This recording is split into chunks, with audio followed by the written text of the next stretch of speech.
আৰু আমাৰ যিমানখিনি ট্ৰাইবেল বেল্ট আছে গোটেই ধ্বংস কৰিলে।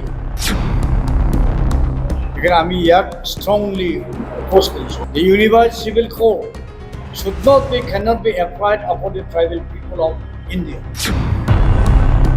My humble appeal to all the Bodo people is, let us get united again.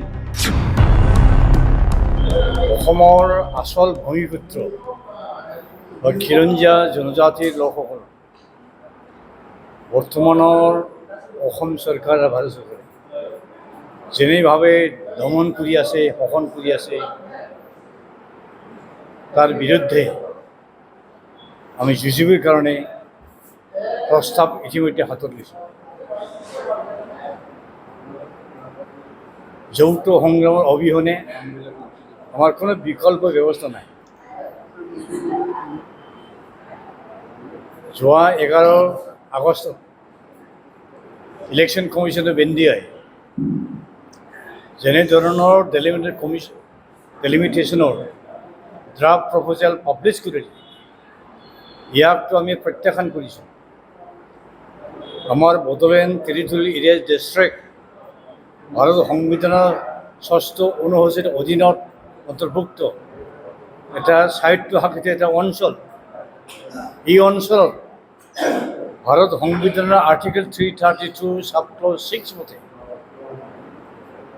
BTD অঞ্চলত যি 15খন বিধানৰ সমষ্টি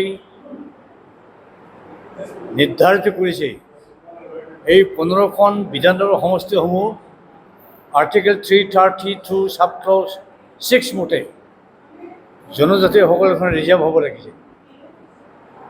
কিন্তু এই 15খন বিধান সমষ্টিৰ ভিতৰত কেৱল 6খনহে ST ৰিজাৰ্ভ চিট বুলি দেখুৱাইছে।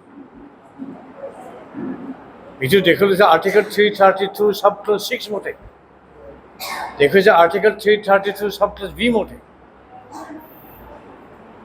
আৰু কোকৰাঝাৰ পাৰ্লামেণ্টাৰী কনষ্টিটুৱেঞ্চি ইয়াক দেখুৱাব লাগিছে আৰ্টিকেল 330 সাবক্লজ C মতে, দেখুৱাইছে আৰ্টিকেল 330 সাবক্লজ B মতে।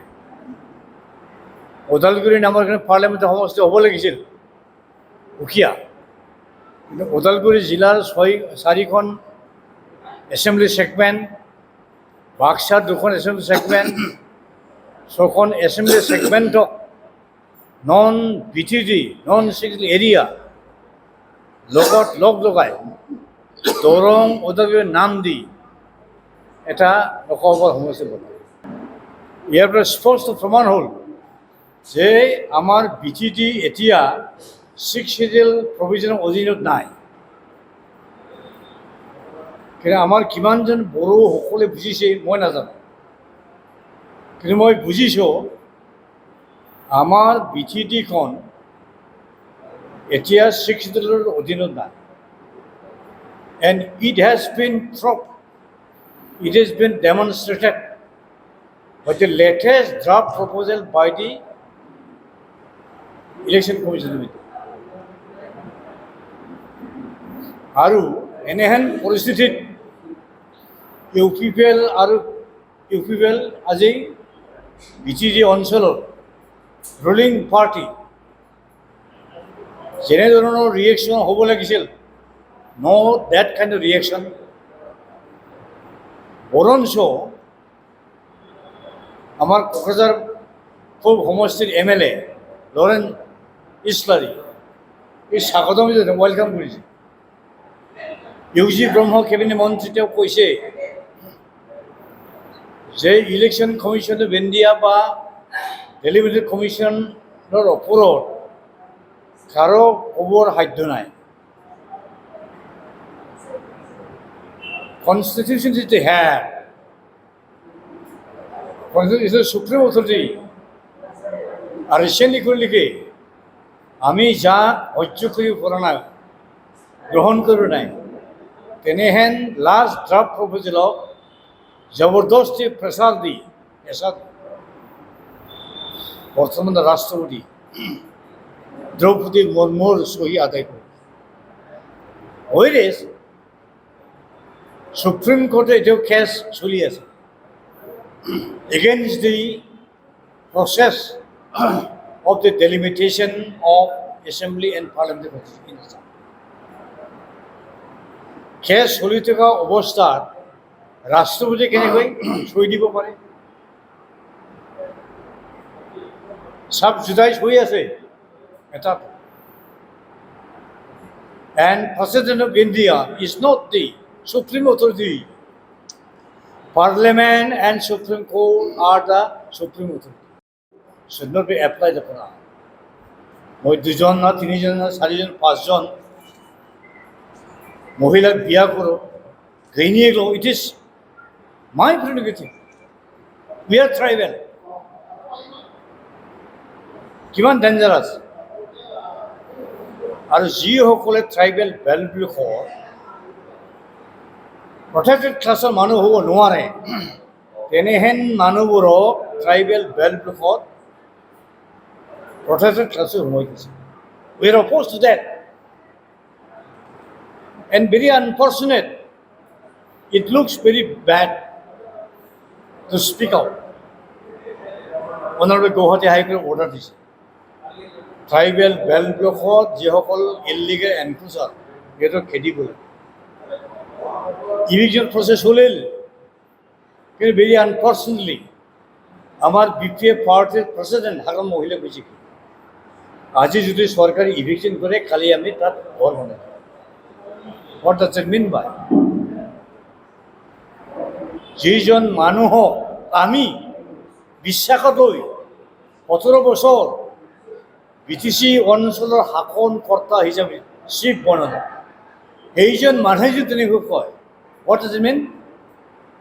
তেওঁ গুৱাহাটী হাইকোৰ্টৰ যিটো বৰ্ডাৰ, সেই বৰ্ডাৰটো কি নামানা?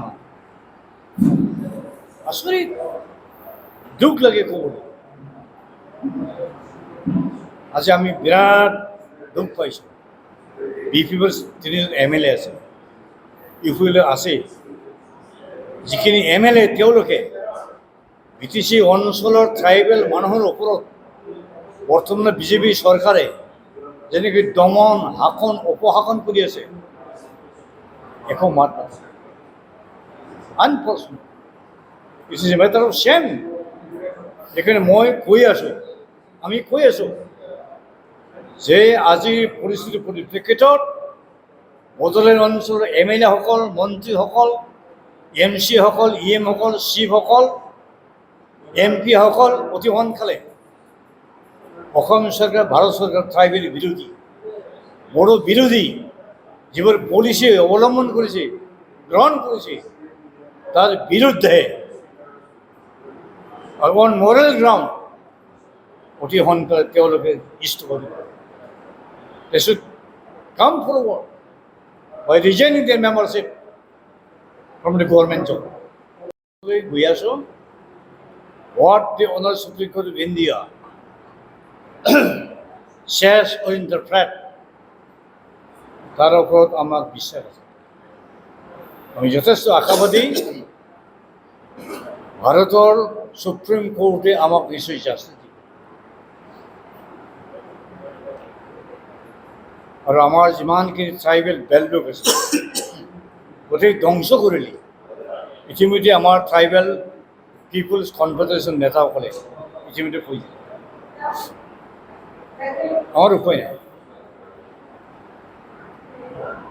এখানে আমি ইউনাইটেডলি অতি অনতিপলমে এটা যৌথ সংগ্ৰাম চলাই লৈ যাবৰ কাৰণে আমি বদ্ধ। We have been compelled to launch a very, very vigorous, united, concerted struggle for ensuring the existence and survival of the tribal people of Assam.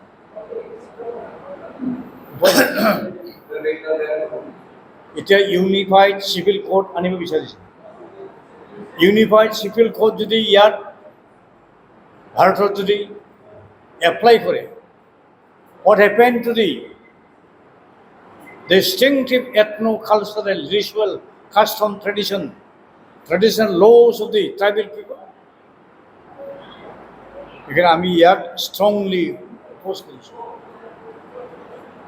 The unified civil code cannot be applied upon the tribal people of India. আৰু অসম চৰকাৰে যে আইন পাছ কৰি গৈ আছে, কয়েক বছৰ আগতে আইন পাছ কৰিলে, দুটাতকৈ বেছি ল'ৰা ছোৱালী জন্ম দিব নোৱাৰে। And we are oppose to that very law'. ট্ৰাইবেলক নিষেধ কৰিবলৈ দুটাতকৈ বেছি ল'ৰা ছোৱালী জন্ম দিব নোৱাৰে কৈছে। Which date Assam government? We were and were independent, were sovereign. মই 100জন ল'ৰা ছোৱালী জন্ম দিওঁ না নিদিওঁ, it is my decision, it is my prerogative. আৰু নতুনকৈ এতিয়া কমিশ্যন বহাইছে, এজনতকৈ বেছি বিয়া কৰিব নোৱাৰি। কোনোবা এটা বিশেষ জনগোষ্ঠীৰ লগত টাৰ্গেট যদি কৰি আইন পাছ কৰে, it is up to you. But not the least, my humble appeal to all the Bodo people is, let us get united again. Let us get all the tribal groups united to fight for the common cause of tribal people, for the Bodo people. This is my humble appeal.